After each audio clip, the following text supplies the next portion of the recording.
The meeting is being webcast live to the public. For those not able to watch the footage live, the webcast will be available for viewing on the County Council's website after the meeting. Just a reminder to switch the microphone on when you want to speak and then turn it off when you've finished.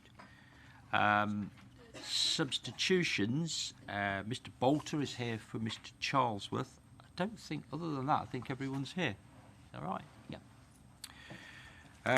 Item 1, minutes of the meeting held on the 28th of January. I propose that the minutes are taken as read, confirmed and signed. All happy? Thank you.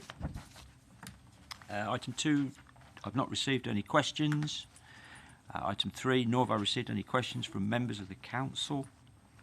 There are no items to take as urgent today. And then item 5, declarations of interest in respect of items on the agenda.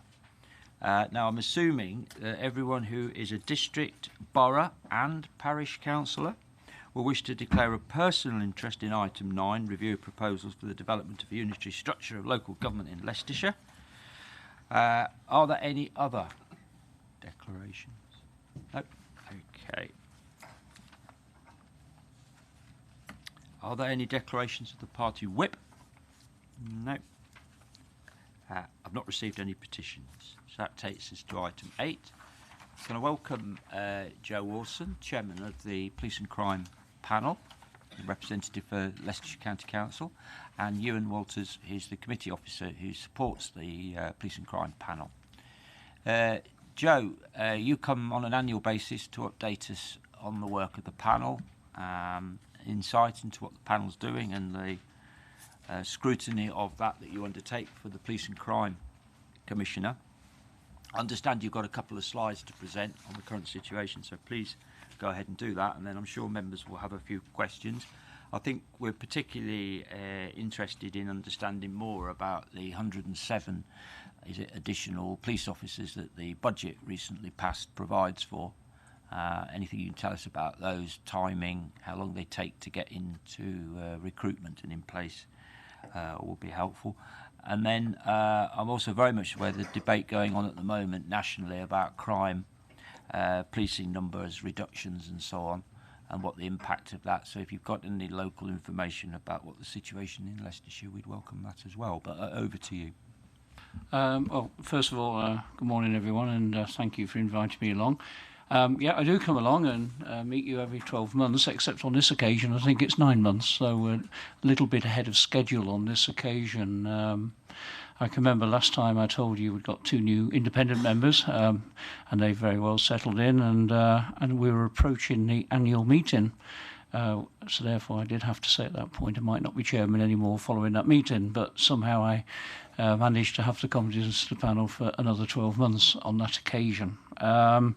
Like I say, the panel continues to work very well, and in some ways we've gone through quite a bonding actually, because when you have 2 new members it sort of does disrupt a little bit of a balance in such a tight team, as I call it. We even accepted an invitation to Leicestershire Force Enderby for the first time ever to see the call centre, because obviously calls have been highlighted, and it was a fascinating couple of hours visit. And first of all, I have to say that the people who work in there, the pressure they're under is nothing short of tremendous. Having said that, the training and support they all get is nothing short of superb as well. So it's a very interesting 2 hours that was. Lord Bark continues to be to come to every single meeting, always supported by his deputy, of course, at every meeting, Kirk Masters. And the Chief Constable doesn't come quite so often, but of course we are there to hold to account and also to support the PCC. We have still only ever invited the Chief Constable once in all these years, and that was the second meeting I remember. Are we on there? Yeah, so performance. I have to put my glasses on, otherwise I'll be looking round all the time, Chairman. So we have all crime. The force did record an additional plus 1,789 crimes, and compared to the same quarter, 8% increase, driven in part by improvement by crime data integrity. Does it say up there to the end of 2018? Yes, it does. It's all up there. The force had recorded 46,025 crimes.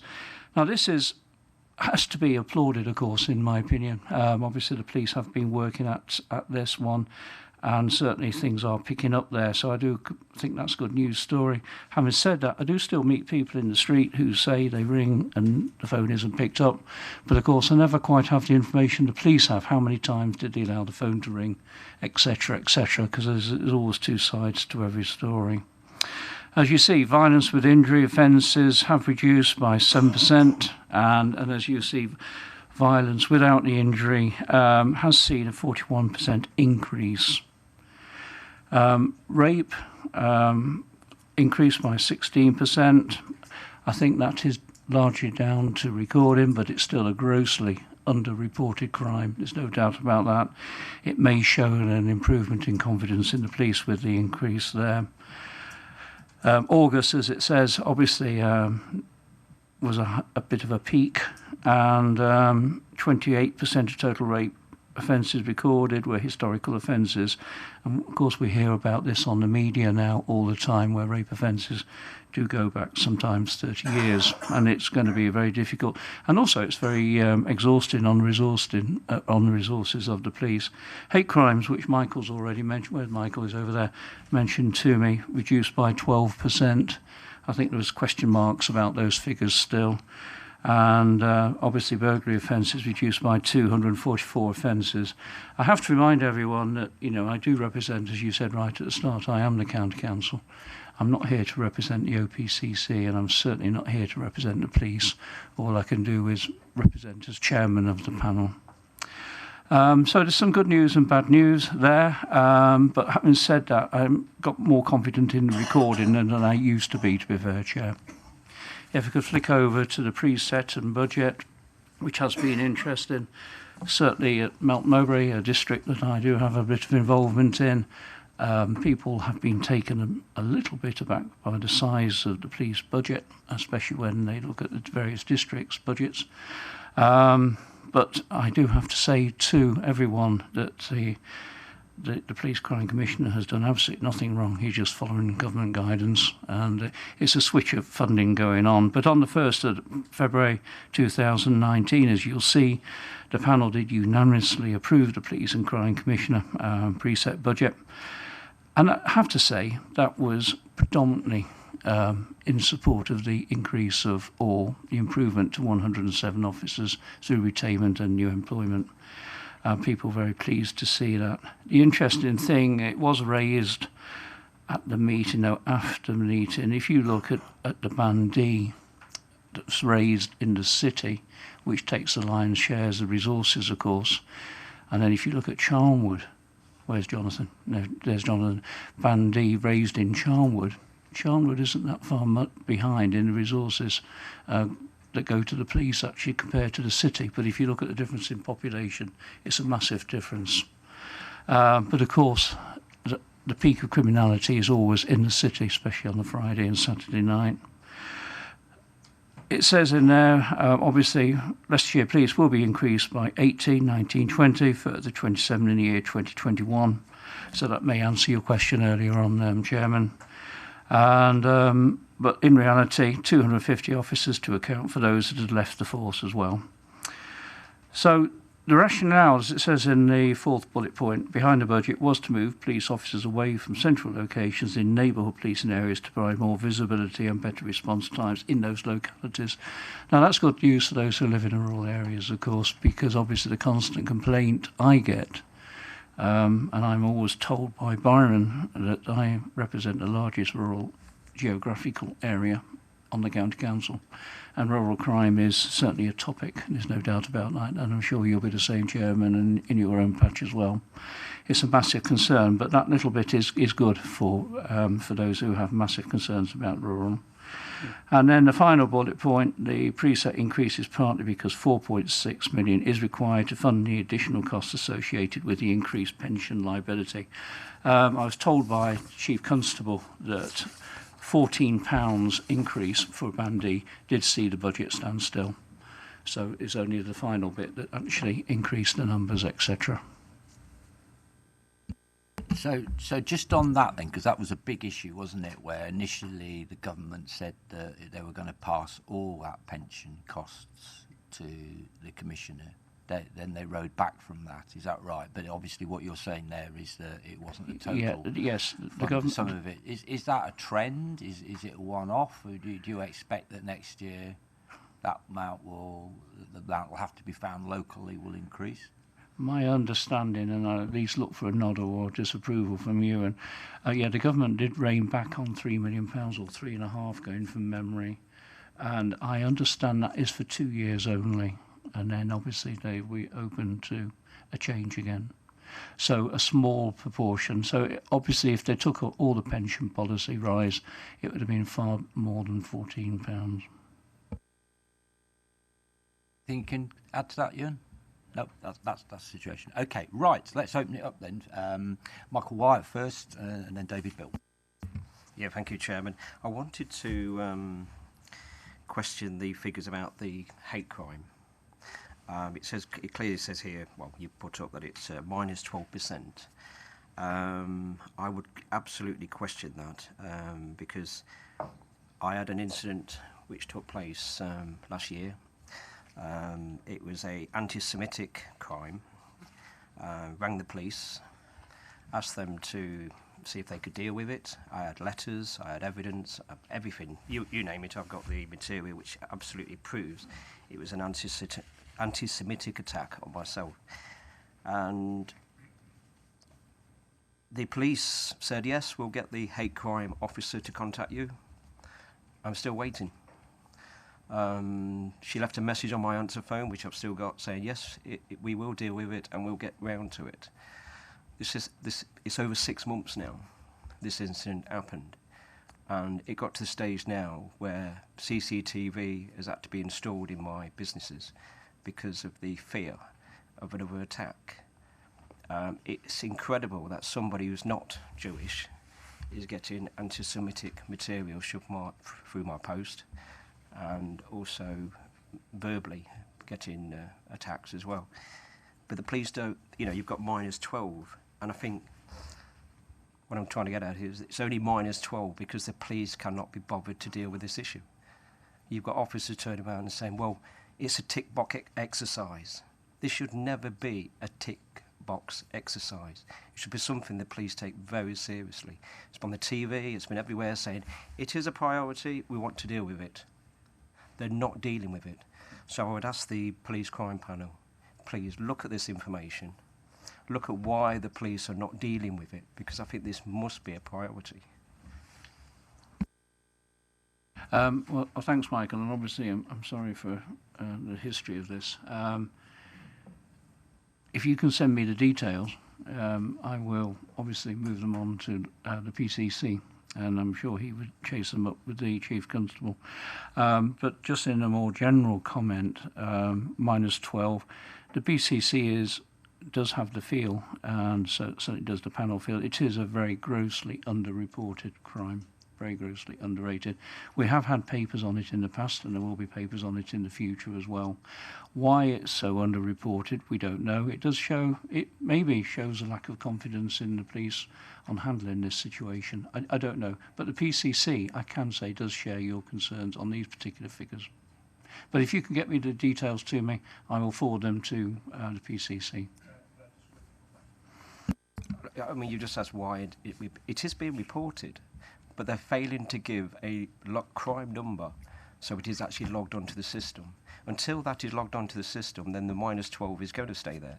It is far higher than you think, but until the police give a log number, a crime number, whatever you call it, it will not be in those statistics. As I said, Michael, I'm not the police and I don't represent the OPCC either. But like I say, if you get those details to me, I will forward them on. But certainly we've had papers on hate, we've had papers on underreporting as well as the police, and we will continue on that one. Do you have anything else to add there, Ewan? Yeah, I think you just came in at the end.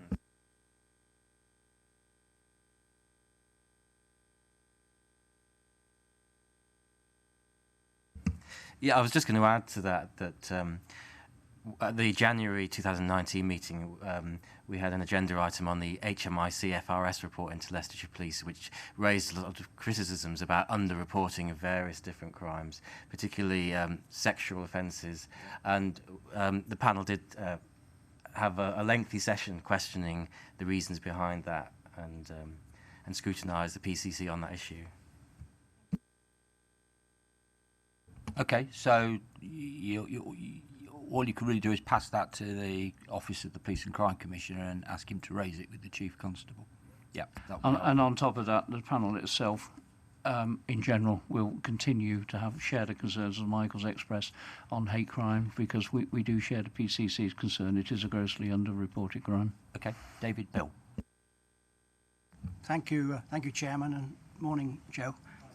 I still find it extraordinary, to say the least, that it's only once a year where we get to discuss crime on this committee, and I find it extraordinary that you, Joe, only have the Chief Constable once a year to your committee.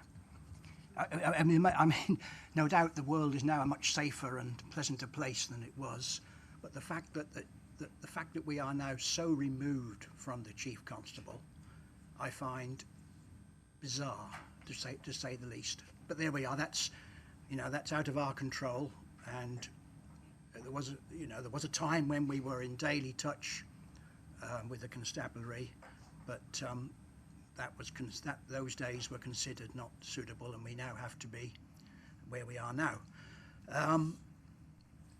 Could I touch on the issue which is now dominating the national scene, and that is knife crime?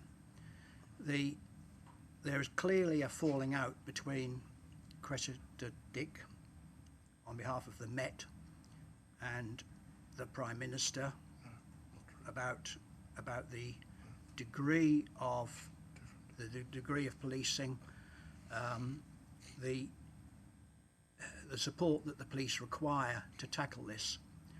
But looking at those statistics up there, violence with injury seems to have decreased. How do we know, is this really the up-to-date position with knife crime in the city and county? Or was Check which category that is. Does knife crime come under violence with injury, or is it under another category?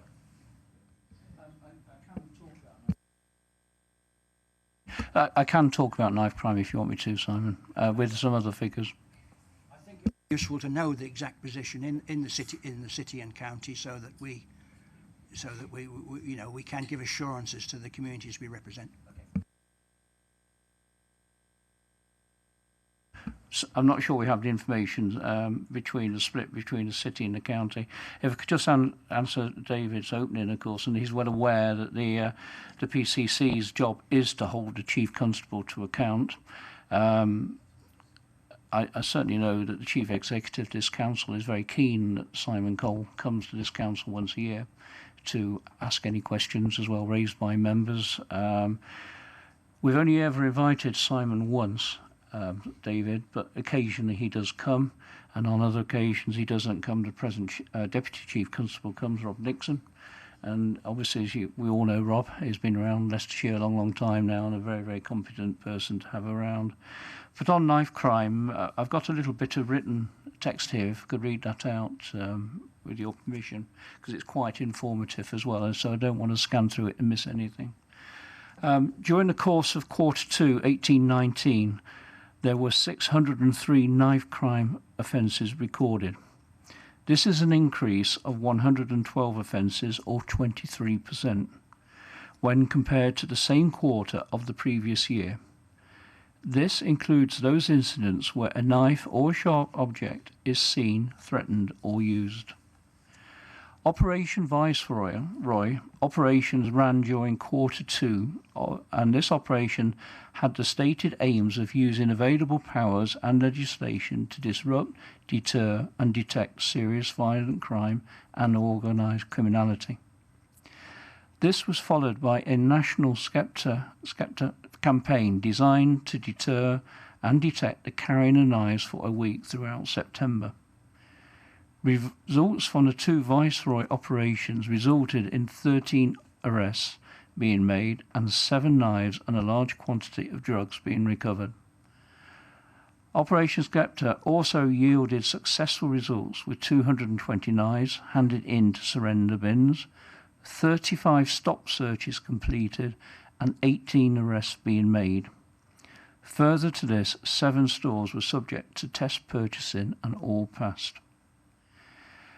The PCC did, as made Kirk Masters lead on knife crime, by the way, just for your information, and Kirk was employed by the Home Office before he came to Leicestershire on knife crime, so his history is, is quite in depth there. The PCC sponsored an event with Fearless Crime Stoppers, which was held on the 27th of November 2018, which targeted professionals to engage them further and share resources available to educate young people on the dangers of county lines, knife crime and gangs. In total, there were 120 attendees, all of whom who received a toolkit used to raise awareness of knife crime. The PCC has made available 100,000 from reserves to run a small grants process, which is open to all organisations and agencies to tackle knife crime. Additionally, due to the increase in violence and knife crime offences and the severity of the injuries of victims, the PCC has funded catastrophic hemorrhage packs, trauma packs, to be available in all police frontline vehicles. This will enable frontline officers to implement life-saving treatment whilst the ambulance is en route. This initiative is in partnership with the East Midlands Ambulance Service, who will replace each pack once used. Now, certainly on the drive in this morning, I'm very well aware of the national headlines that knife crime is making. Only this morning, listening to a lady whose son was very sadly killed by knife crime 2 years ago, and the trauma she's been going through, and the demands that she's making of the government to provide more leadership on knife crime. So it is scary. Most of you know I live on the county boundaries in Nottingham, and I visit Nottingham an awful lot, and it can be a bit of a scary place if you go into the wrong places in Nottingham, there's no doubt about that. Over there, PCC, their Crime Commissioner, Paddy Tippin, has run similar campaigns to Lord Bark. The advantage Paddy Tippin has had, East Midlands TV have followed his campaign, whereas they haven't done Lord Bark's, but that's the way it goes, isn't it? But very, very similar campaigns. Okay, anything to add, David? Quite some interesting facts there that really need a bit more, yes, and getting behind. But we've only got limited time because Joe's got to go at 15:15. So, and I've got quite a few people, Joe, that want to. So I'll press on. Peter Bedford. Thank you, Chair. Just a quick question on the veracity of the reported figures that you've got on your presentation in terms of your assurance and your confidence in the figures that have been reported. If I just give you an anecdotal story myself, this isn't for Leicestershire Police, but Warwickshire, where I was actually smashed into by a drink driver at the end of January, and there was a number of people in front that were also hit by the drink driver. And I'm still now chasing up that case in terms of actually getting them to take action against the individual who actually just drove off at the time. That's one example of actually having to chase the police to actually record the crime and actually go through the right processes to prosecute. Now, a number of residents in my division have raised to me that they've seen criminal behaviour, but actually they lack confidence in reporting the crime because they feel actually that nothing will be done about it. So, I guess my question to you is, have you assurance in the figures that are being reported are accurate? I'm confident the figures are accurate. And also sorry for your circumstances as well, Peter. And I have to say, following our visit to the call centre, when you watch those guys working, I mean, they are unbelievably hard-working people. The issue keeps coming up at the police and crime panel all the time on this one. And I can answer for every member of the police and crime panel who would want to see 100% of crimes are recorded. And so we will keep on that pressure, and that's why we have papers on an annual basis. And also issues are raised individually as well. But you say that was with Warwickshire Police, your own complaint. Okay. if you need any assistance, I don't have any specific powers whatsoever in Warwickshire, but you can always try. Let me have the details, and I'll do my best with colleagues in Warwickshire. Okay. Bill Bolter. Thank you, Chair. Very interesting that was. We see the numbers of police officers going up, but do we know when? And yeah, I know we've got the year, but you know, crime's happening now. When do we start having the officers coming through? And also, what about PCSOs? Because they seem to be dropping off the end of the cliff now. Are we recruiting any PCSOs? And what's been the reduction in PCSOs? Does it relate to the increased number of police officers to the decreased number of PCSOs? The reason I'm asking that because my residents are saying to me, well, we're paying an extra £24 a year to the police. When are we going to see more police on the beat, or somebody on the beat? Because now we're paying £1 less for the police than what we are for the council precepts. The police is £223 a year. The council precepts is £224 a year. You know, where are they? If we just start on a negative, Bill, first of all, Norfolk have got rid of all their PCSOs, or going to get rid of all of them. So they have quite a different agenda to Leicestershire. Ewan's very kindly just handed this to me. It's in the, I've got to presume it's the budget report. It is the budget report. Paragraph 71, second bullet points. Currently provision for 181 PCSOs within the budget proposals. PCC has agreed with the Chief Constable with this number of PCSOs will be protected for 1920, and new PCSOs will be recruited as when current PCSOs leave the service. So obviously it's reached a level and it's going to stop that. Okay. It should also be noted that funding for the PCOs is almost entirely funded through the base budget, giving greater certainty for this resource.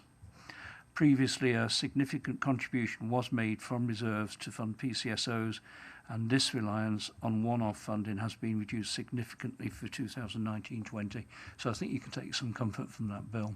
On the question of timing of the new officers, I think it's over a period of time, because I'm sure you obviously respect the average police constable costs nowadays £53,000 per annum. So as you can understand, they're highly trained personnel.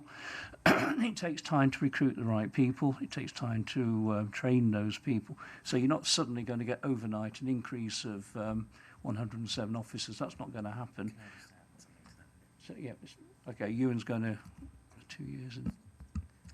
Yeah, I just wanted to let you know, at the last Police and Crime Panel meeting, the PCC explained that previously when officers were cut, they also had to cut the HR staff that were carrying out the part of the recruitment, the people that were doing the training, they're doing the medical checks, etc. So they now have to recruit those staff again to enable them to carry out the new recruitment. So it is going to take a little bit of time. It's not something they can do straight away and get those police officers on the street. Can I come back with that, Chair? Because that's not quite true. They've now combined with a neighbouring authority for their HR service. It's a joint service now. Yeah, what Ewan's doing is telling you what the Police and Crime Commissioner told the panel. So when you say it's not true, it may not be true, but he's reporting back to you what they were told. Okay.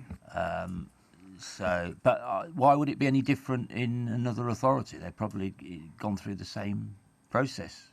If it's a shared service, the recruitment HR has been combined with another authority.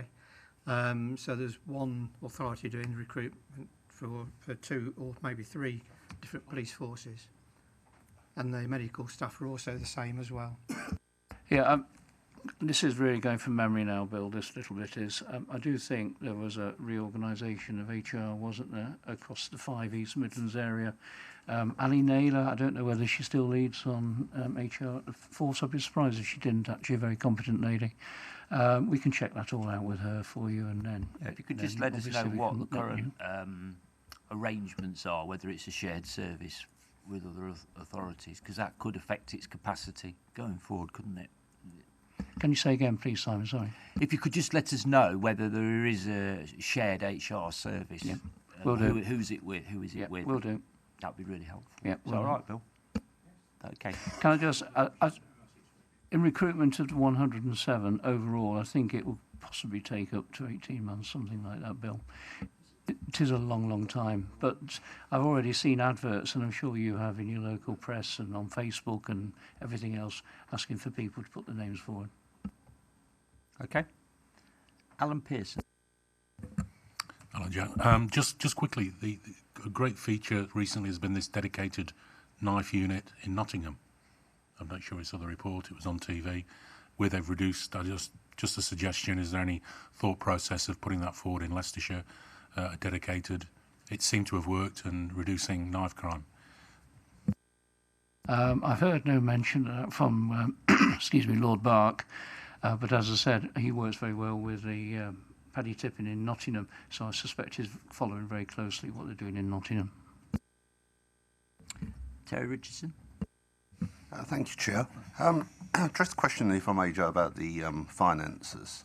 I've looked back through the balance sheets for the last few years, and it shows usable reserves at 28 million or thereabouts, which has been pretty constant. It's gone up and down a little bit over the last 4 years. I mean, obviously we haven't got the latest figures.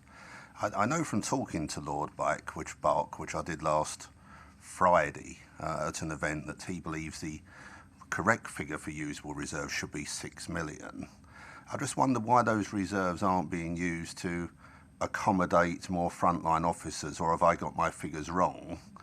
Because I keep getting told that reserves are being used to support the force, but the figures, particularly the usable reserve figures, would not tend to support that.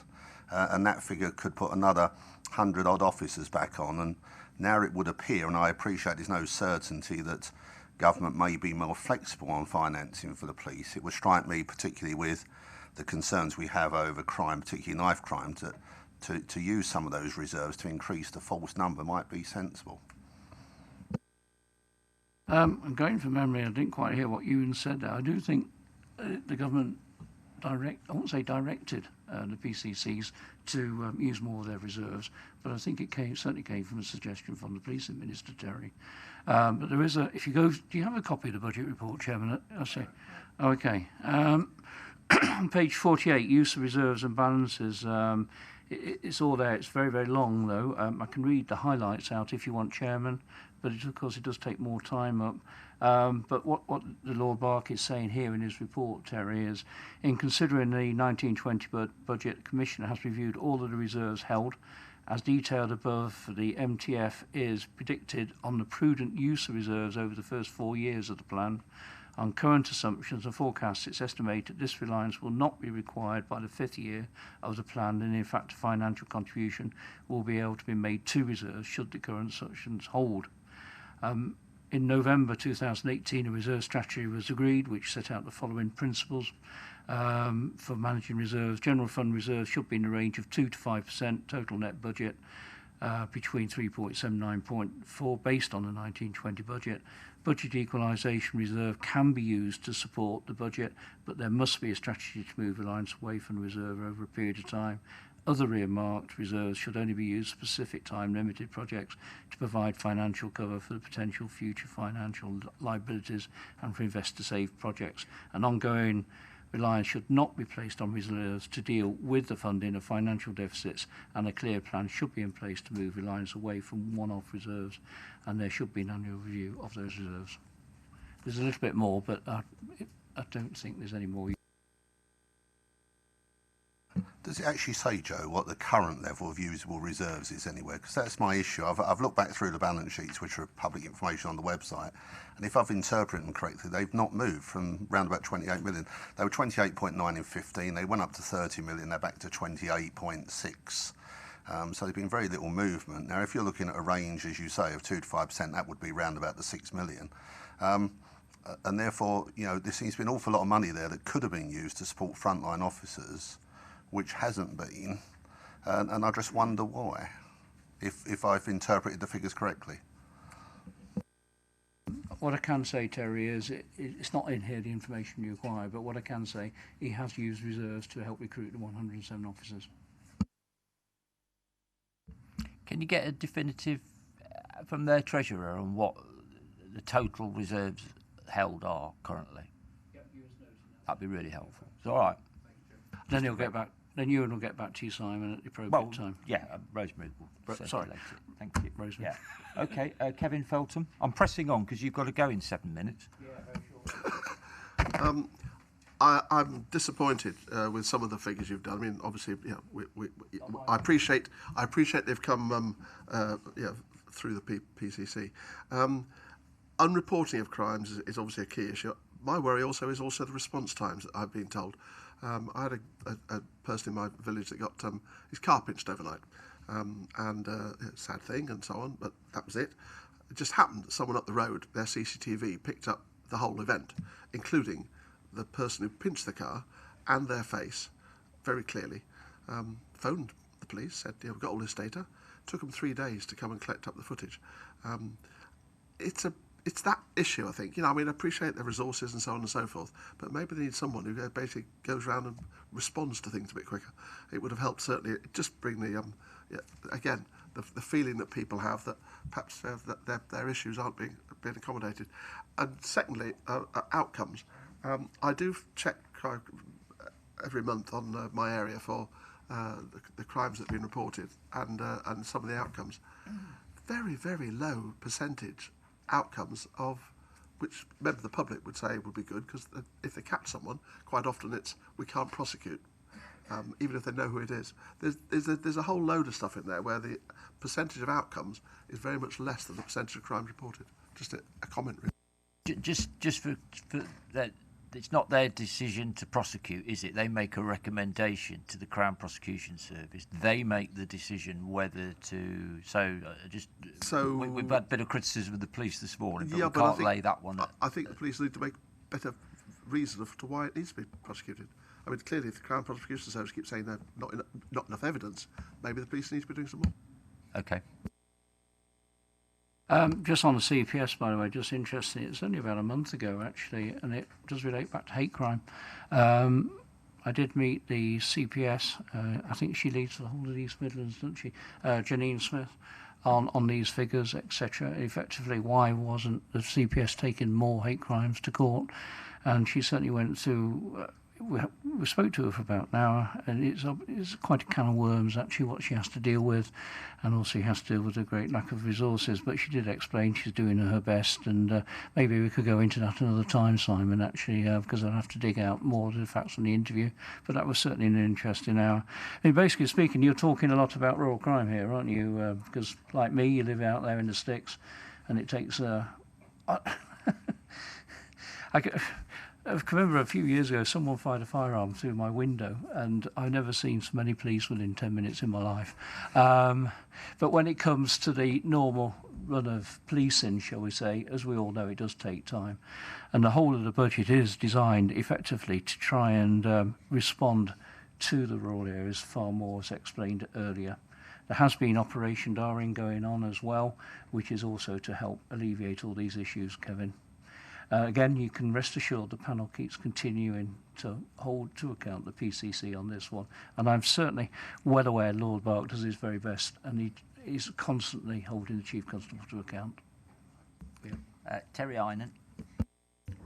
Thank you, Chair. I'm hoping to move the discussion a little bit away from the police and more to the crime, and to the work that the Police and Crime Commissioner is doing on prevention. And you've mentioned the small grants. And I'm also aware that in my patch there is a thing called a people zone.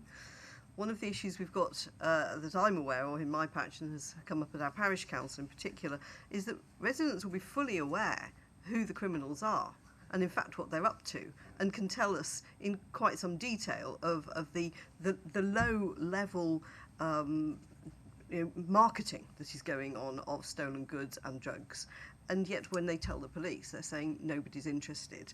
So what I'm interested in is how can the police and crime panel be scrutinising the effect of the more lower level prevention work? Is it actually doing anything, or is it just another talking shop?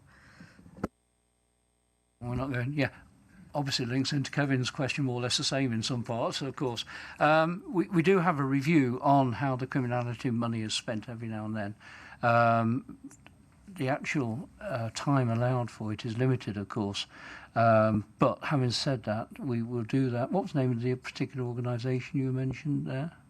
Well, this is the People Zone. Is something that People Zone. is set up by the police. And Yeah, crime we've got it Commission. there. Yeah, that's coming up in September. So that's quite useful. Having said that, a little way off, but it does go to prove how effective our annual agenda items are. So again, it will be picked up at that point in time. And hopefully that is sufficient for you for the time being. But if you need any info, just get to me. Can I just add something? We have our regular performance report quarterly that comes to the panel, and traditionally that's just been the performance of Leicestershire Police, but we're now getting performance figures for the Office of the Police and Crime Commissioner as well, which will include the money they've spent on commissioning activities and hopefully how successful those commissioning activities have been as well. So that information should start coming through as well.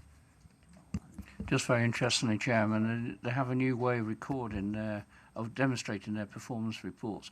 And for the first time ever, it's very easy to understand. Okay. And they did consult you and myself on this, and we were successful in getting a couple of small changes. Hilary Fryer. I think we've run out of time, and I'm quite happy to, if necessary, feed questions through yourselves back to Joe and the panel, because it is 15:15. I'll take one more, Simon. How about that? I've got Rosita as well. No, we'll end up with Rosita. You go. What I was going to say is we've had a lot of discussion about recruitment. Do you get enough people applying in the first place of the quality you want?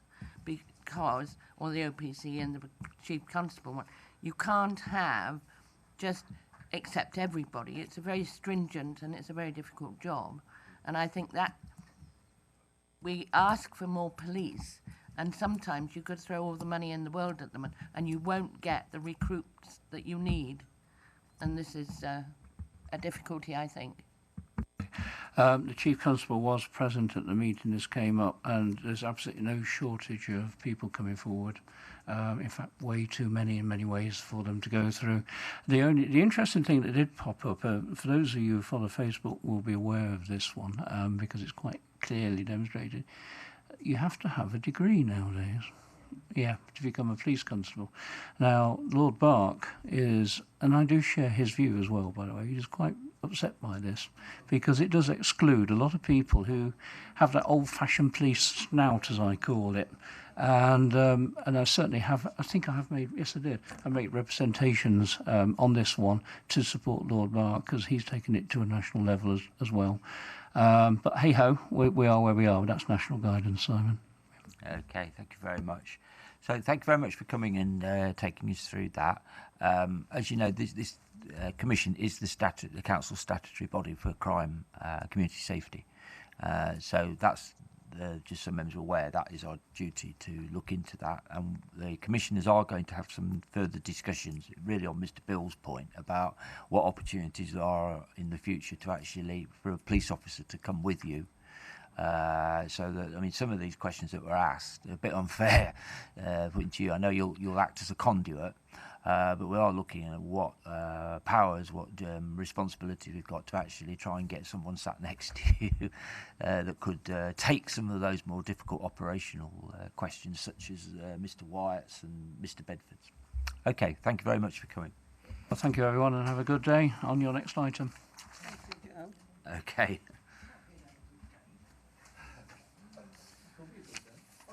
Right, well, could I just ask, it's not really a question for Joe, but on this subject, I mean, clearly Joe's got a lot of information now in paper format.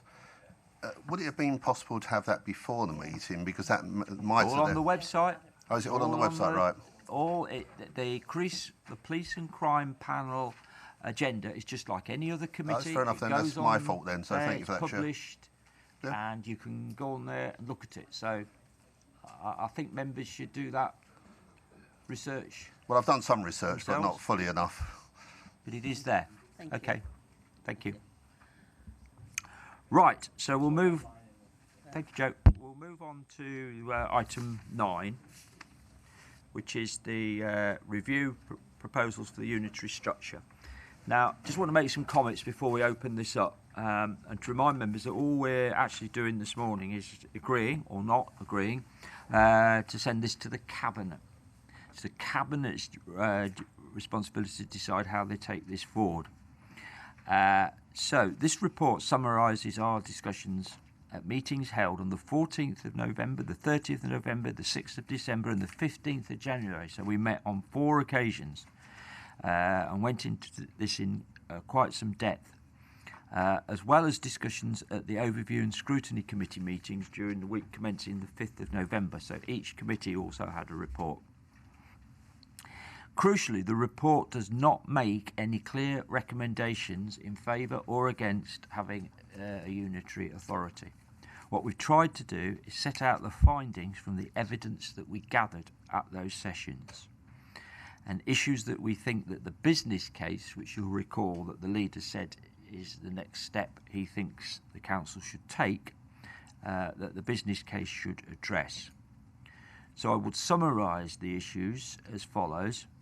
The need for, and this is assuming it were in any circumstances, not making a judgment, but were it to happen, the need for a clear vision that's not just focused on the financial case for change.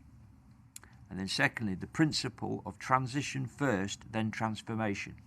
And this was explained very clearly by Baroness Scott, who made the point well when she came on the 14th of November from Wiltshire.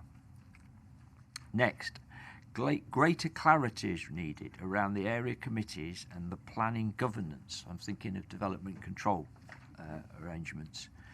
And our asks under this are set out in paragraphs 40 to 50 of the report. Next, greater clarity on how the service model would work. We've heard about centrally managed, locally delivered a few times during the discussions, but it would be helpful to have some practical examples of what this would mean. Next, the need to have a framework for the devolution to parish and town councils in place. The things we want to see here are the devolution is a choice, that it will only happen in line with the unitary council's priorities and where the service can be delivered more efficiently at the local level. We'd also want to see that governance and monitoring arrangements are in place. Looking at the financial model, this needs to reflect and be clear about the savings from members' allowances. Now, that came up quite a few times. Several people questioned that. So that needs to be clear around what savings would be achieved, particularly if the area committees are put in place and the numbers that we've spoke about needing to have for it to work.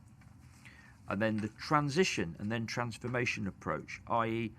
the savings will not be delivered as quickly as the Cabinet first report anticipates. And then next, the continued provision of non-statutory services, and you recall that was a concern that members had, particularly around services that are currently managed and run by districts, that they could be seen as ripe for reducing and cutting in order to fund statutory services like social care. And then we also said that we'd like to see an external validation of the business case. There were quite a few questions and challenges to that, but I think officers have already committed to doing that. So the next steps for this report today are that it would be considered by the cross-party working party that the leaders set up on Friday the 8th of March.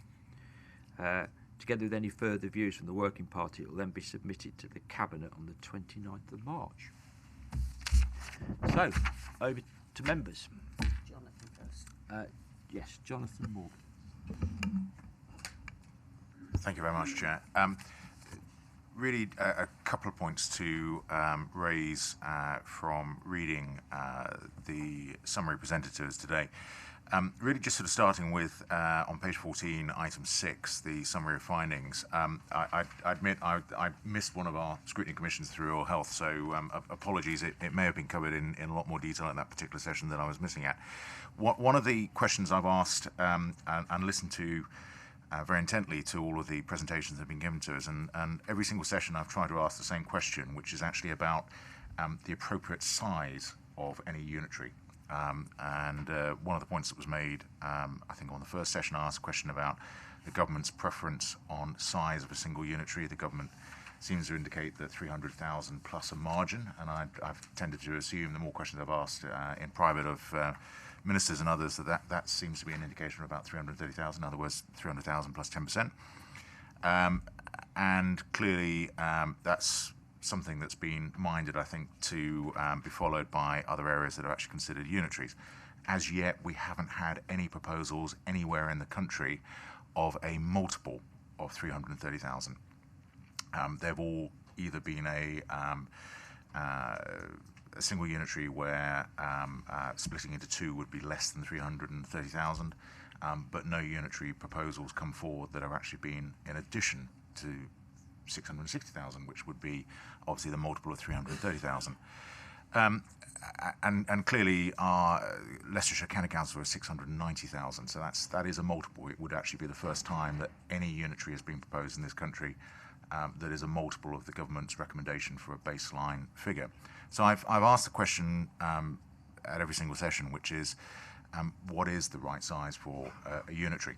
The government's given guidance clearly on a bottom figure. It hasn't given guidance on a top figure, but as I said, of all of those that have actually come forward, none have actually been a multiple of 330,000, which I think is interesting in its own right, and we haven't really had an opportunity to discuss why that may be the case in a lot of detail. And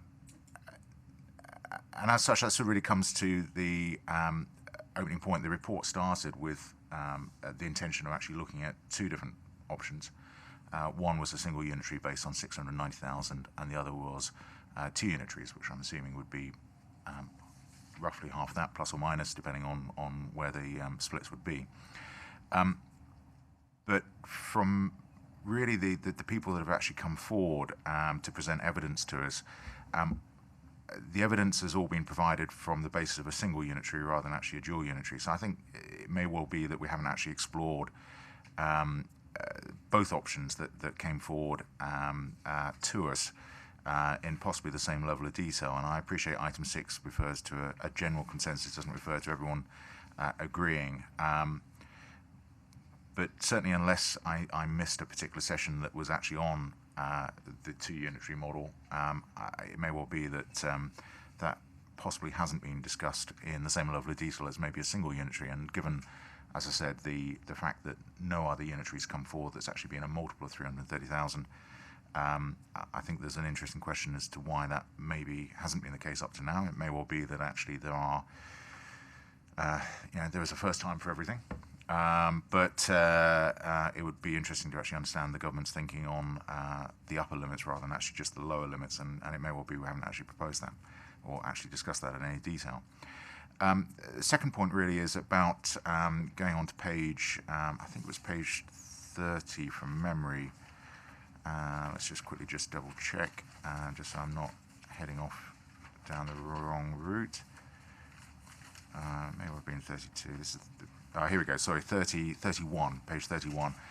And the issue about a new unitary being actually a brand new authority.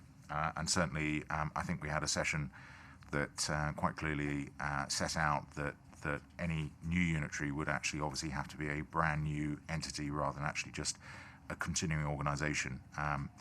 And it may well be that obviously to create that brand new organisation, you have to bring across the particular specialisms from any other organisation or any outside body that would actually populate that organisation. I think maybe some of the messages have been slightly mixed on that to the outside world. I know some of the district head of paid services have been concerned about some of the communications that have been passed to some of their staff about where their jobs would be, some of their staffing jobs would be in the future.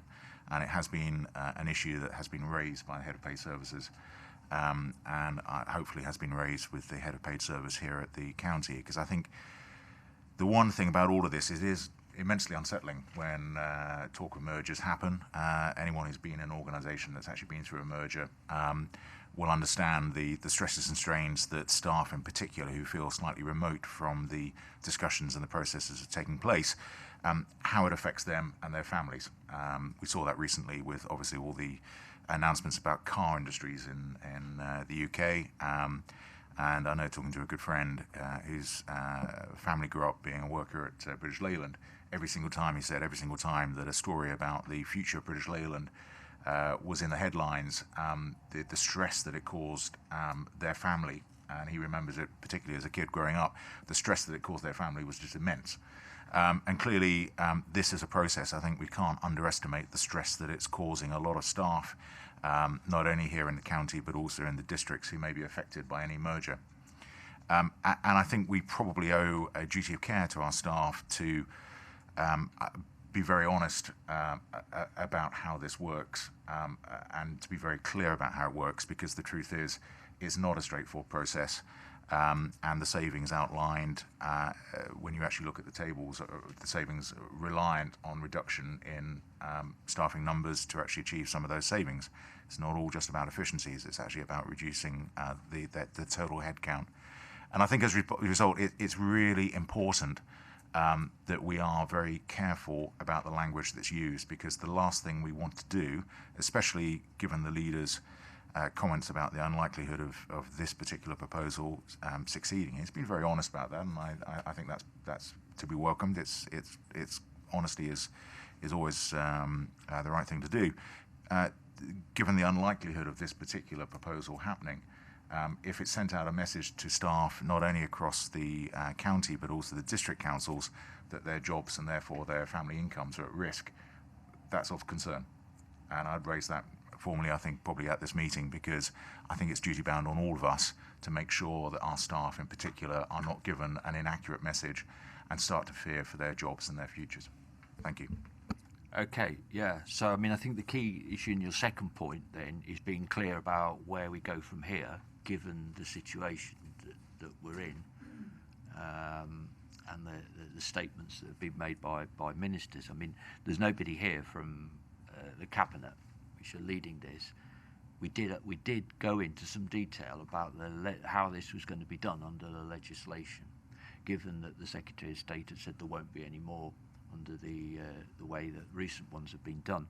And Byron Rhodes said there was another act which could be used. Now, I don't think we really got to the bottom of that. I agree, but they seem to think there is other legislation that could be used to deliver it were the government minded to consider an application. I'm not saying, I've just said that's what the evidence. So I think the issue now is, having regard to the report, and this is what it comes down to, do members want to see any changes or additional things put in this report, or given where we are you happy to send it off as it is? Because this isn't going to be the end of the matter, I imagine, but it's up to them to decide now, the Cabinet, what the next step is. So are you asking for additional paragraphs or issues to be clarified?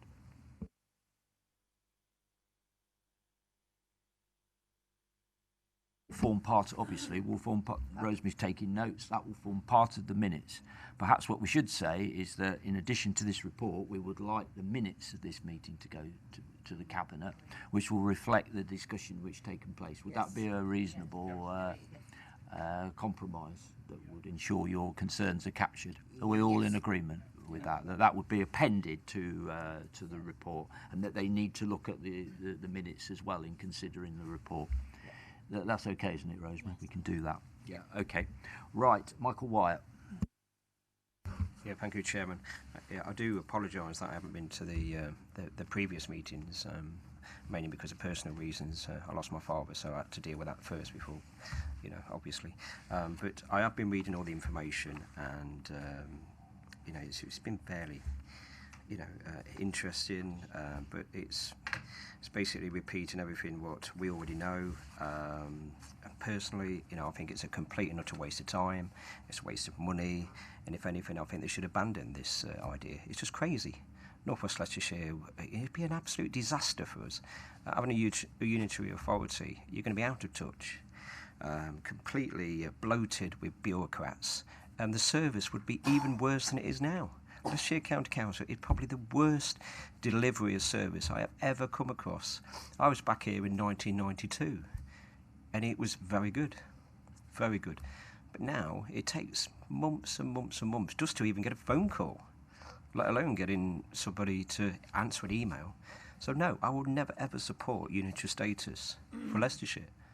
I just think it's a waste of time. Okay, your view is very clear. Noted. I suspect they're shared by other members. Right, Alan Pearson.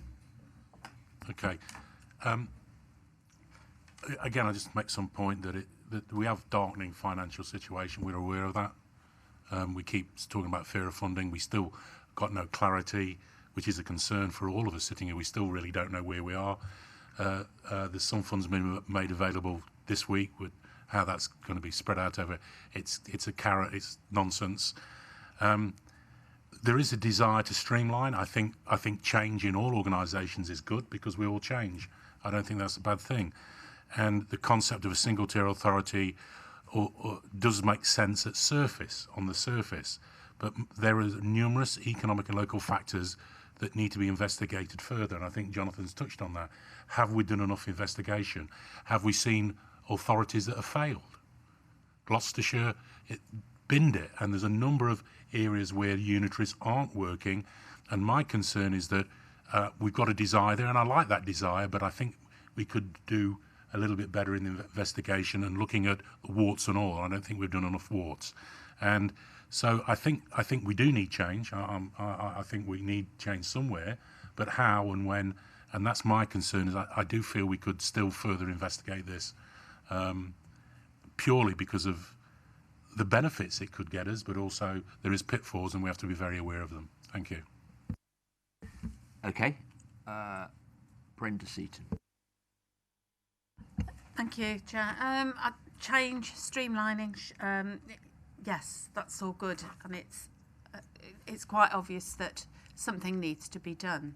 I would like to see more work on shared services between the districts. I'm sure that work like that is done in the background, but I'm equally sure that if the resources that have been put into this had been put into investigating shared services throughout the district, would have been better utilised and the time better spent in doing it, especially with the knowledge that most of the districts aren't interested, and it doesn't seem to be, well, it won't go through. So all of the resources, all of the officers' time, all of the facts and the figures, if that had been applied in sharing the services, I would have felt a lot happier, and I would like to probably see us going more into that direction now. So that's it. Thank you. And that was underlined by the two district leaders who came in December, wasn't it? That was essentially one of their cases. Okay, Kevin. Thanks very much. First thing is a typo. Thought you'd all like to know about a typo. Due to find the typo. Page 29, last paragraph, paragraph 59, second line.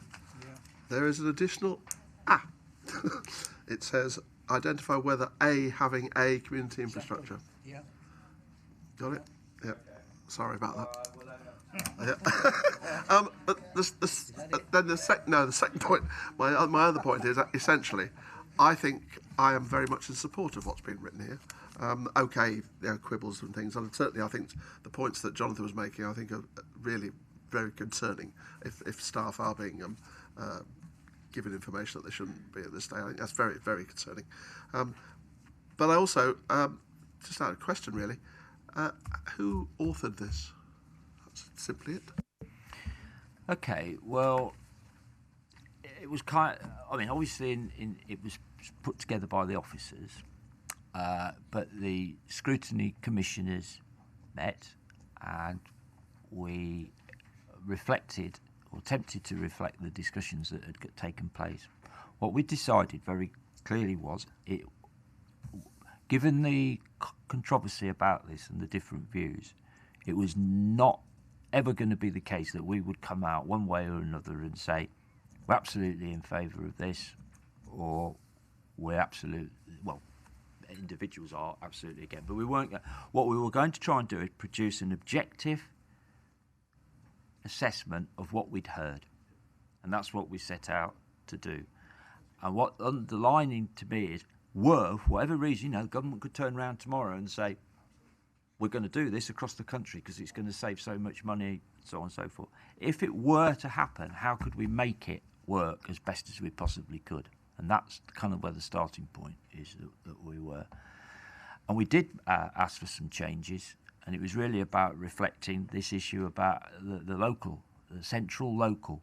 Because what I've said in my, it would require a culture change from the top of the organisation to the bottom of the organisation to deliver some of the things that are set out in here, but at member level and at officer level, to deliver these local arrangements that are set out. So I think that's one of the strongest points. I mean, personally, I'm not convinced the organisation could do that, but of course it would be a new organisation. But that's where we were coming from.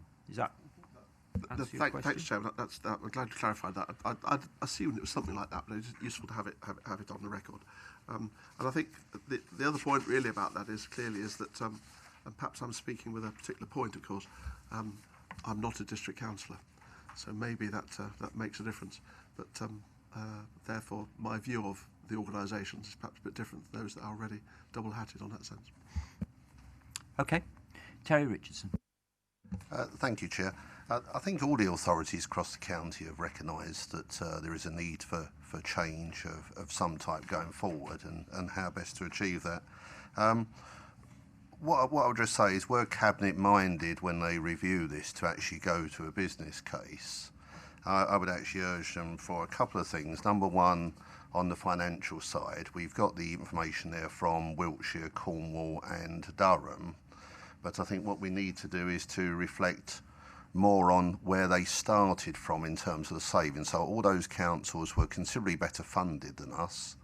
The savings they've achieved are less than we've already achieved as a council, and therefore I think there needs to be a reflection in the starting point and where people have got to, not perhaps to just blindly think that we can achieve those savings because we're coming from different starting points.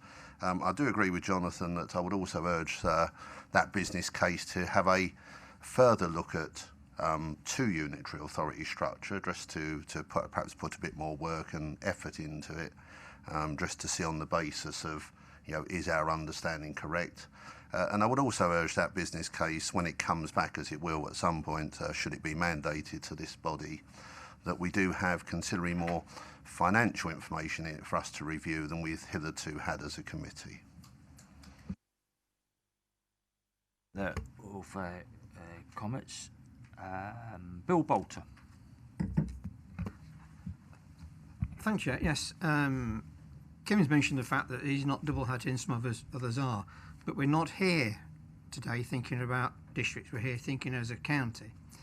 Now, I'll base my decisions on evidence put before me. And I'm not got enough evidence here for me to go down this route of a single unitary authority. There's too many ifs, buts and maybes. We're starting off with the fact that transition, then transform. So we don't know what the end game's going to be. We don't know how we're going to join the authorities together. We don't know how many staff across all workforces will be not required. And we don't know what the end game's going to be. When we listen to other organisations who came to talk to us, they lost staff on the second phase as well as the first phase. So the staff have got no certainty. And I agree, I think that's the first time ever, with Mr Morgan, forgive me, that I think he's raised very interesting things today that ought to be considered, and also other members as well. This is not a political thing. This is a thing that's going to affect all our residents, and we're here to look after our residents. and I don't feel that going to one unitary authority will benefit our residents. If we look at the past, how the county councils worked in communities, they started working with communities, then pulled out. Highway forums disappeared. The community forums started up, disappeared. They all pulled back into the centre. There's nothing in the community. They don't really liaise with the community. So there's a whole new culture change required. And I can't see any change in the culture here to work within the communities. We pulled back from a library service. Okay, it's gone mostly voluntary. But that was a foot in the community with the library service. People on the county council were working the library service. That's been cut back. So I'm interested to see what the Cabinet do with this report. It's a balanced report. It's perhaps balanced more one way than the other, but that's a matter of opinion. But I'm interested in what they say, but it will come back to us at a later date, I'm sure. But on the evidence presented to me, I couldn't go down this route at the present time. Thank you, Bill. David, Bill. Yes, I think we're pretty well all of one accord on this, and I think Mr. Morgan set the tone right in his opening remarks. Could I just add, obviously, redundancy and all the rest of it, those of us who have been caught up on a personal basis will know just what a traumatic experience that is. It's something that you never really recover from. There are times when, obviously, we have political differences, quite severe political differences, and we express them.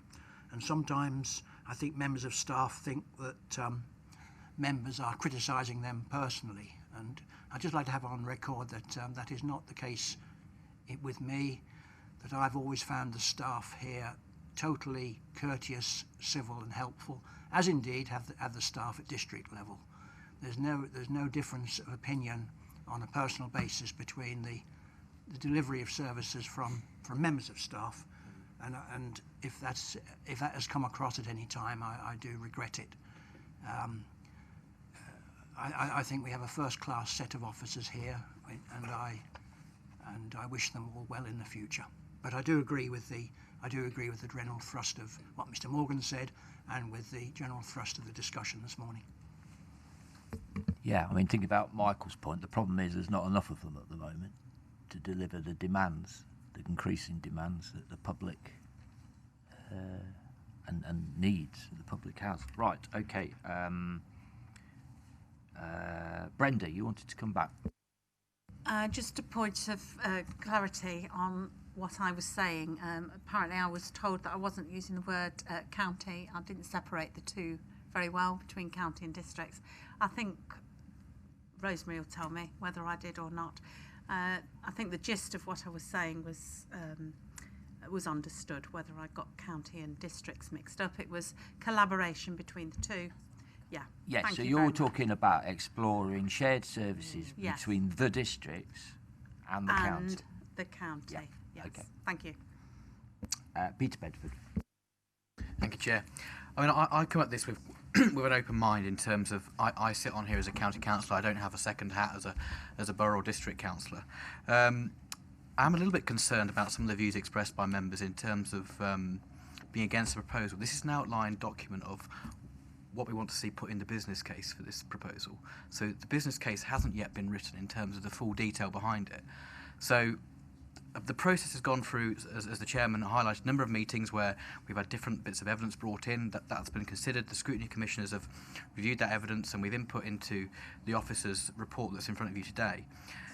I come at this from what will best deliver services for residents in my division and my area, whether or not that's through a unitary structure, or a county structure, or the districts. I think we should have an open mind to this document and looking at certainly the potential savings in place. We're not here to preserve structures. We're here to actually deliver services to our residents and our voters and the people in our areas to ensure they have the best service possible. So I have some concern about some of the views expressed by members being against this when actually the full business case hasn't yet been written. This is an outline proposal of where we see the direction of travel. If you look across the country, this is the direction of travel in terms of synergies and ensuring that more resource can be put in frontline services. So I'd just like to add that to the record to ensure that actually we keep an open mind to this, and we need to consider actually it's the residents and delivering those services to them that should be at the forefront of our minds. Thank you. Terry Einan. I'd just like to back up what Peter Bedford's said about this. That I think I'd like to also thank the officers. I think it's been a huge piece of work. We've had people come to us from Wiltshire and Durham and even by Skype from Cornwall, and we've tried to distill this down. All these months of learning about this, because we had there was an idea, wasn't there? This idea of unity, which was first put in the Ernst & Young report, which is now quite ancient, and we still don't know whether it's the right thing to do, but at least we've now got some ideas about what are the wrong things to do that we don't want to do, and some ideas about other things we might do, and a general kind of gist of, well, if you are going to do a business case, Cabinet, these are the kind of things we would want you to have in mind. That's all it is. And I think, in a sense, to come down on one side or another isn't the right thing to do. So I support the way that this report tries to just gather up the evidence into something to a manageable form, hand it over as a responsibility to the Cabinet, and then let's see what that business case says, and then we can hopefully rip that to shreds too, because that's what we're good at here. So, and because what the last thing we want is to have services that are worse for people. That's always got to be the position, and the way, as Peter's saying, the way things are going nationally is towards unitary status. And the absolute worst thing that could happen to this county would be a Northampton, and to have it imposed on us without us being ready for it, having thought it through. Yeah, I'm sure you'll agree with that last comment. Right, I'm going to give the last word to Rosita. And I'll make it the last word. Firstly, I've got to ditto everything my colleagues Peter Bedford and Terry said, and I think I ought to join the chairman in his thanks to everybody involved who got us onto this long journey to this point. But I would like to re-emphasise that this is a very, very strategic report, and all I like to say is that this is the beginning, not the end. And this is the beginning of a journey, and I'm sure we will all be back here and all our comments will be reflected, and we will all be looking at this again in detail. So I see this as the beginning, something to work for the benefit of our residents, something for a new way ahead, whether it may or may not happen, but definitely not the end. Okay, thank you very much for that. So what we're going to do is send this report to the Cabinet, and appended to this will be the minutes of this meeting in which members have made their concerns, further issues that need looking at, were it to go ahead to the business case. We're all happy with that? Yes. Thank you very much. Right. Moving then to the last item today, the Medium-Term Financial Strategy Monitoring Period 10. We have our two financial experts. Well, we're in trouble if you're not. Chris Tambini, Director of Corporate Resources, and Declan Keane, Assistant Director.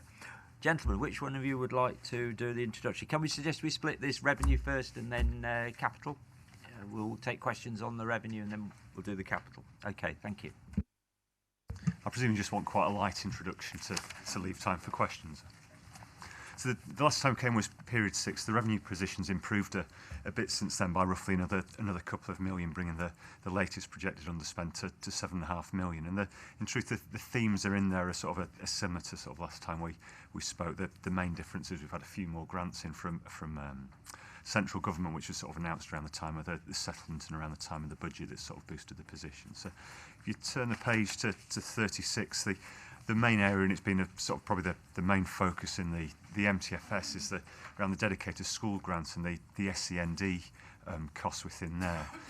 Previously there was concerns we were going to get into this bizarre concept of a negative reserve, or we'd kind of, we wouldn't just empty the piggy bank, we'd have to sort of borrow from future years sort of piggy banks. That's now been kind of abated a bit, partly because of the, like I mentioned, sort of we've had central government funding, that was around 1.5 million for this year, which is also going to be repeated next year, but no view of whether it's going to carry on from beyond that.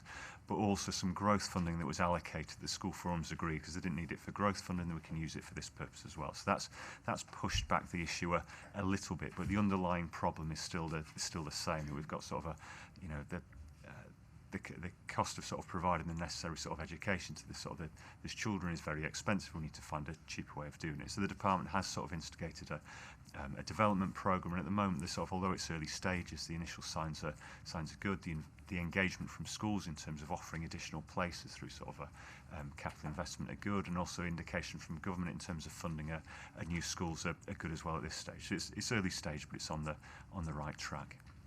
In terms of local authority budget, this is very similar to what you saw last time. The main change since then is the MTFS has obviously been sort of formulated, and the areas that are creating the overspends, they will get growth for it. So effectively CFS will kind of reset next year, but obviously don't let that blind you to the fact that underlying there is still an increase in costs, but the reasons tend to be the same, with the unaccompanied asylum seeking being the main driver this year above the forecasts. In terms of adults and communities, again, it's a grant that's sort of driven this sort of underspend up to 5 million compared to last time. We had about 1.4 million of sort of monies that could be sort of just allocated into the department, but there was already projects ongoing or expenditure ongoing that sort of met the conditions of that grant, so that just drives the underspend up a little bit. And then in terms of the other care areas, there's a little bit of a tailing off of demand, but in the scheme of things, it's not much. It's sort of, the position is broadly what it was before. Over the page, you've got sort of public health is pretty much on budget, and there's nothing of excitement sort of happening within there. ENT in some ways reflects, it's a bit of a sort of a department of two halves. The transport side pretty much reflects actually what's happening in children's. You're having a lot of pressure on the social care side and an awful lot of pressure on the SEN side. So hopefully sort of the development programme CFS will help to solve some of those problems as well. It's obviously it's a harder one because it's a different dynamic about the sort of the travel to the school as opposed to the site itself, but having sort of more facilities locally to where families are hopefully will help. But the position's partly being masked by the fact that the environment and waste side of things is underspending. So it's just not to sort of, again, don't miss out on the fact there is a bit of pressure on the transport side. Chief Exec's corporate resources are pretty much as there were. Sort of the one you'd pull out is that the commercial services are under a bit of pressure in there, partly for things like the national living wage. It obviously sort of creates a cost increase as it's been reflected back into sort of the organisation sort of salary scales, but also sort of food costs and things like that for the school food service. It's kind of, they're managing it pretty well at the moment, but it's an area where they're probably going to have a little bit of a bumpy ride over the next couple of years. In terms of the contingencies, the one to pull out there is the release in there is about sort of 2.9 million on inflation. Now, just to remind you, 2 million of that relates to last year where we had an underspend in adults, so we didn't give them inflation just so we weren't kind of almost repeating last year's underspend. The 900,000 is basically just an overestimate on inflation, which to be honest isn't too bad. Our starting point was 12 million.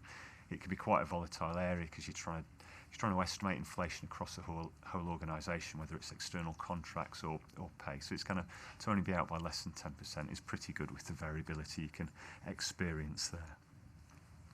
In terms of central items, there's an awful lot of ups and downs, but a lot of these are just kind of technical adjustments as grants come in and out. The bits that probably pull out, we've kind of, ESPO have done better than was expected in terms of giving a rebate, which is obviously good news, and we've also had a bit of a sort of a housekeeping exercise, which we tend to do each year, of sort of old commitments people have made, release that when they come over 12 months, and so they've combined, they've sort of released a few £100,000. We've also got a funny in there that's worth drawing your attention to on paragraph 34 on prior year adjustments. We've got sort of some long-term prepayments relating to property leases that we hold. And talking to our new auditor about sort of what we can do with those, and there's an advantage to us to kind of clear those prepayments. So it's not a cash movement out of the authority, it's just moving things around on the balance sheet. So it's a little bit of an accounting funny, to be honest. But what it does is it just gives us a bit of flexibility. Instead of having sort of 20 years of sort of having to sort of put money aside, we just sort of clear that now, and it just gives us that sort of an immediate saving without any risk. So it's one of those things. It's just sort of a bit of tidying up, but it is a bit of a funny. other areas worth pulling out before, and it's just probably on the overall revenue summary on sort of on page 41, paragraph 38. It just sets out the way it's proposed to use the underspend. As you'd expect, kind of the highways maintenance sort of features there is kind of a key pressure that it's had for sort of the last few years. The next bullet down is that prepayment that I've just mentioned. Obviously, kind of need to sort of reallocate money, so that's that 2.8 million. But like I say, it's not money going out of the authority. Carry forwards will increase over the next month as people turn their attention to next year much more. But it's a pretty low level at this stage. And then the future developments, obviously, it was highlighted quite a lot in the MTFS. So we've got a significant shortfall on a capital funding requirement. So we do try and tip as much as we can into there to keep those sort of capital schemes going. So that's everything I was going to say on revenue, Chair. Right, questions on revenue? Can I just ask you one about the household and waste sites? Without going into too much detail, on page 54, you're saying the overspend, one of the reasons was there'd been a road traffic accident and the hiring costs, prolonged vehicle hire. Would that not be covered by, why wouldn't that be covered by insurance? And if it isn't, shouldn't it be, in terms of saying that, if we need a vehicle to deliver a service and it's in an accident, that the insurance should provide a replacement until it's replaced? I don't know, to be honest, because sometimes we'll give a default answer about our excesses is quite high, but it's not on the vehicle hire. So to be honest, I'd have to check, because normally the excess on that is it's about £1,000. So. Yeah, I'm not sure. The way the policy is structured, that perhaps it ought to be structured in a way that you have an option, don't you, where in your car that they'll provide you with a replacement or not. Yeah. I'll have a look and get back to you. To be honest, I didn't pick that one up. So. Because it's not one of those things you can self-insure. It's required under the law, isn't it? You have to have an insurance on a vehicle on the public highway. I'm trying to remember whether this. Yes, we do. Yeah, I was going to think there's certain classes we don't. It's employers I was thinking of. But yeah, we are insured on it. And like I say, the excess is only £1,000. But I can find out why it didn't cover. Any other questions on the revenue? Bill Bolter. It's just an observation, really, Chair. It runs into capital and revenue. But we've got a programme of £53 million which we can't support. So what if we go down that route if we can't support it? I'm referring to page 41, overall revenue summary. That's the demand, isn't it? Yeah, quite. Right. Yes, I'll have a go at this one. Is the capital programme, as approved, is fully supported by funding, so there isn't an issue there.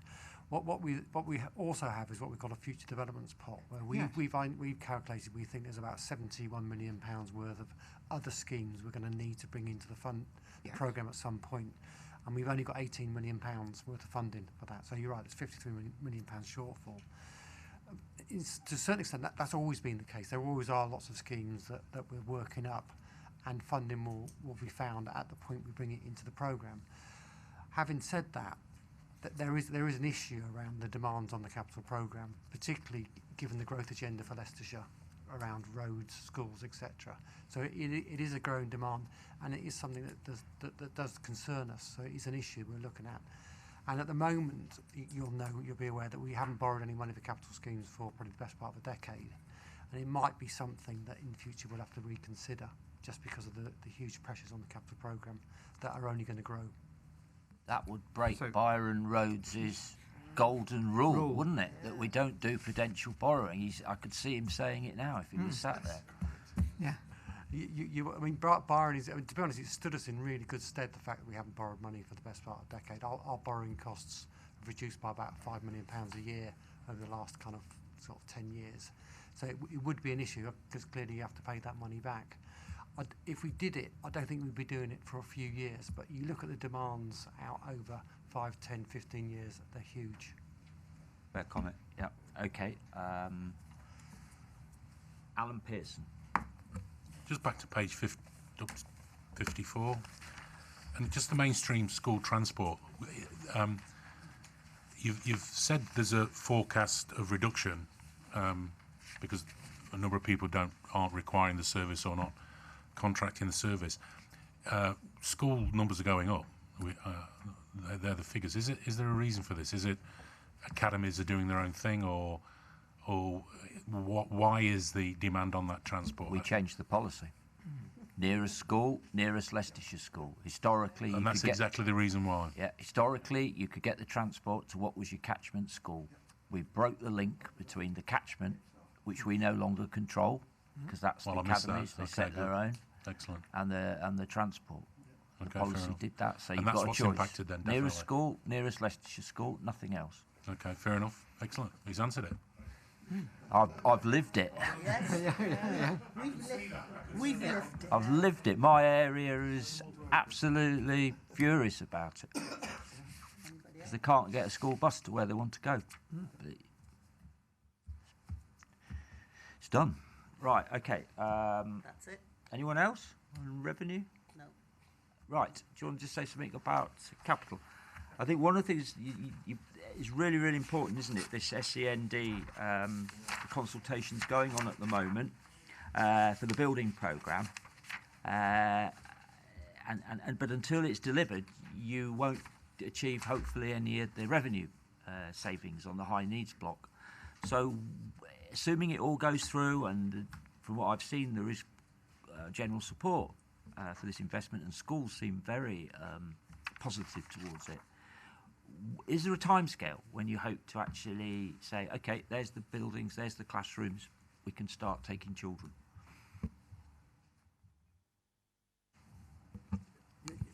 You are right, we're going through a consultation at the moment, so I would envisage when that consultation's finished, we'll have to make sense of the responses to that, and then come up with a programme, and then on the back of that, kind of work out what kind of revenue savings we're going to make. So probably towards the end of this year, I think we'll have a much clearer view of exactly what savings we're going to make.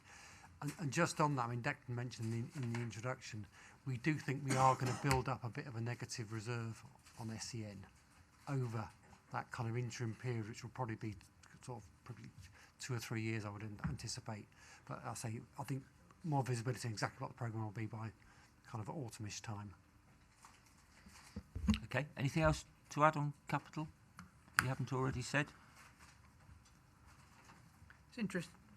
Nope. Any questions on capital? It's interesting to note on page 42, paragraph 44, on highways. I'm just assisting the chairman of the Highways Transport Scrutiny Committee. We're always struggling for money to maintain highways and everything else, and appreciate that. Yet we got extra money from the government, which is useful. But instead of keeping the money in so we can improve the highways to what all require, we're taking £6.3 million out of it. So I'd have thought that might have been better to have left in the highways budget to actually do works to the roads, especially the minor roads, rather than put it to the future capital work fund. Could they bid for it? I was going to answer, I said I'll refer to my previous answer, which is because we've got this massive shortfall in terms of future development pots, we really need to be careful about how we spend our money. And we put that money into highways maintenance because there was a real problem following the really harsh winter and the really hot summer. And when the government came along with that extra money, we thought, well, let's put it back into the future developments pot because we've got some huge demands. And we do know some of those future developments will actually turn into real schemes that we're going to have to fund. If we'd left it in there, I mean, possibly you could say that the roads would be a bit better than what they are, but we'd have another problem somewhere else. So that's why we took it out when the government announced that additional money coming through. So you asked as well, Chair, about whether they can bid for it. In truth, highways are the main beneficiaries of future developments as well. They tend to be the one that's sort of driving that need. It's social care is increasing, but it does tend to be highways. Okay, thank you for that. Terry Richardson. Thank you, Chair. A bit of a daft question, this one, but I'll ask it anyway. It's just what we may or may not be able to legally do in terms of spending on semi-highways infrastructure. I've got a major problem in my division, as I know we all have, with parking near schools, which is the bête noire of our lives. And I've been looking, I've got a specific problem with one school out the 4 I look after at the moment, but or 4 in my division. But it occurs to me that those schools, and I've looked at them in detail, have got plenty of room in actual with a bit of rejigging of their internal parking to actually form a drop-off and pick-up point, as perhaps they have at Desford Academy, but they might need some funding to do that. So would we be able to provide funding for that, which would offset capital spending we had to do perhaps on residents' parking areas, etc., and also save significant revenue in terms of complaints and issues going to highway departments? Is it physically possible for us to consider that type of thing? Are we legally able to do it? Because obviously a lot of academies now which don't come under us. I assume we are, to be honest, but I mean, again, it will all boil down to priorities. And when we've got kind of say real pressures on just making sure we've got the right number of classrooms in place, whether that scheme is actually will go up to high enough at the priority, I kind of very much doubt it. And you are right. I mean, a lot of them are academies, so it's really kind of a lot of them are an academy issue. Developer funding.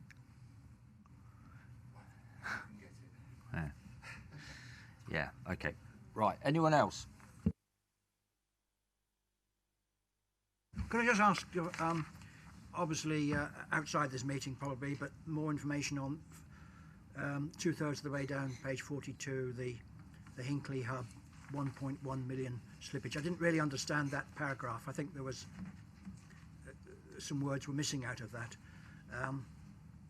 There's that. And then I don't see any reference to the housing infrastructure bid, which obviously will, if it comes through, will have a major capital impact. Could I just ask for an update on that as well, possibly outside the meeting? Okay, can you answer the point on the bullet point on the Hinckley Hub now, or do you want to provide Mr. Bill with a note? I think it's simple as when the gap between the sort of the bid going in and sort of the work starting, there's obviously sort of a period of time, and it's just yeah, I do agree it's not worded the best, but it just really is that just now they've got the bid and the contractor in the place, they've redone the programme, and this is now just following the sort of the proper timelines. It's just worth bearing on the capital programme. A lot of these schemes are multi-years, but we're only looking at a financial year at a time. So sometimes you get things like the sort of the slippage or the acceleration, but really the scheme itself is just carrying on. It's just a little bit later. So that's all it is. And you do see this quite a bit between bids and actual spend.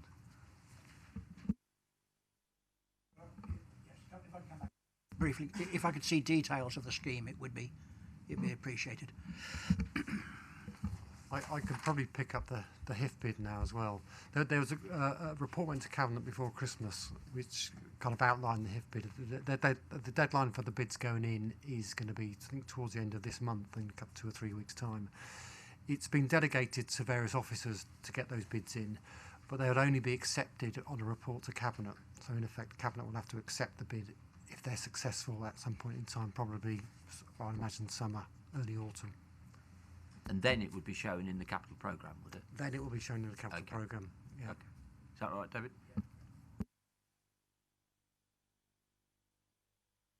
Is this the last monitoring for this financial year?